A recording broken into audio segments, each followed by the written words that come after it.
2 term, mwingine 3 term, lakini wale Waswahili wanasema, wacha niweke miwani hapa kando.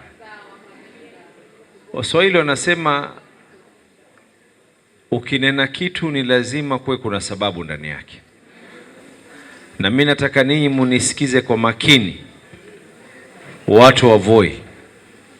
Kwa muda mrefu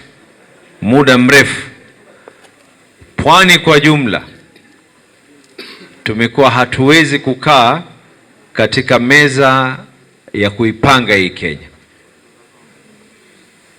Baba Raila Amolo Odinga alituacha sisi tukiwa tuko katika mambo ya broad based, na mimi najua kuna wengine wametoka na wakasema hapana, hatutaki kusikia hivi, hatutaki kusikia hivi.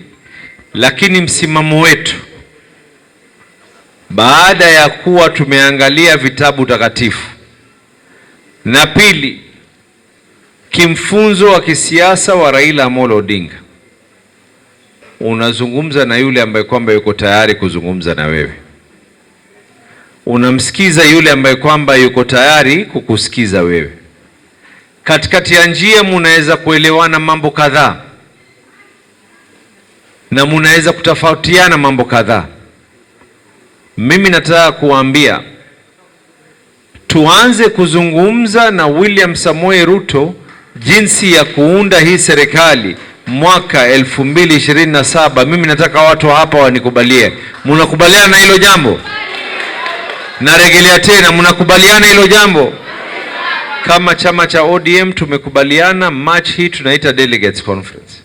Tukiita Delegates Conference tunaidhinisha ya kuwa Daktari Oburu Odinga ndio party leader wetu. Pili, tunaidhinisha ya kuwa ni lazima tukae katika meza tujijue tuenda vipi. Tuliingia katika hii serikali baada ya kuona ya kwa Kenya ni bora kuliko binadamu binafsi, na ndipo pale ukaona ya kwa Hassan Ali Joho na wengine watatu wakaingia katika serikali. Baada ya pale ikawa sasa ni mambo ya hapa na pale, ma-PS kadhaa. Lakini tunasema safari hii sisi pia si ndugu ambao kwamba tunafaa kuchukuliwa ni ndugu wadogo. Chama cha ODM kama ni ndugu katika mazungumzo, sisi ni ndugu mapacha.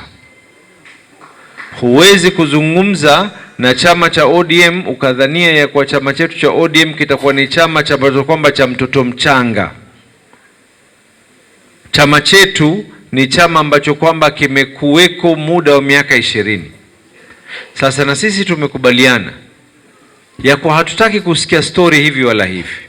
Hata huku tutazunguka kila pahali kuwaambia wabunge wetu chama ni cha ODM.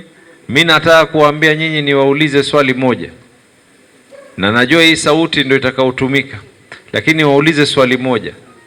Baada ya KANU, baada ya Moi, kuna KANU kweli ilibaki? Baada ya Kibaki, kuna DP kweli ilibaki? Baada ya Uhuru, kuna Jubilee kweli imebaki?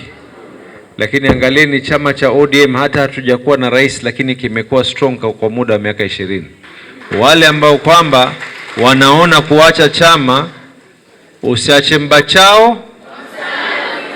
Wale ambao kwamba wanaona wanaacha chama wanaenda kwengine, waangalie yale ambao kwamba yalikuwa kule kwengine.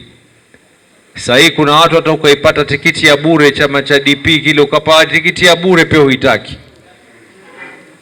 Lakini chama cha ODM, hata baba kufariki, bado paka leo watu wanaamini ya kuwa wako katika chama cha ODM. Na sisi msimamo wetu ni hivi.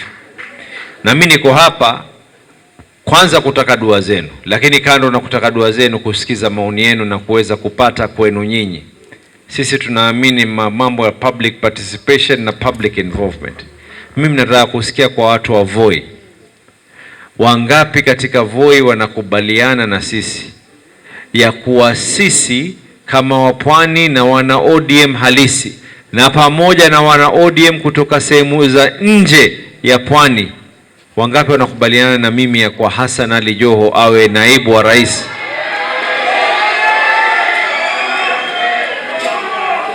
Waziri, mimi nimefunga kazi bwana. Mimi nimekuja hapa Nimesikia wenzangu wameniitikia kwa wingi ya kwa kufaa wafaa, na ingelikuwa si Ramadhani kuna nyimbo ningeimba hapa, lakini stanza zake zaenda moja, stanza zake zaenda hivi: uwezo wa kuwashinda, sababu za kuwashinda, na ukiwaona waambie chuma wanacho. Asanteni sana.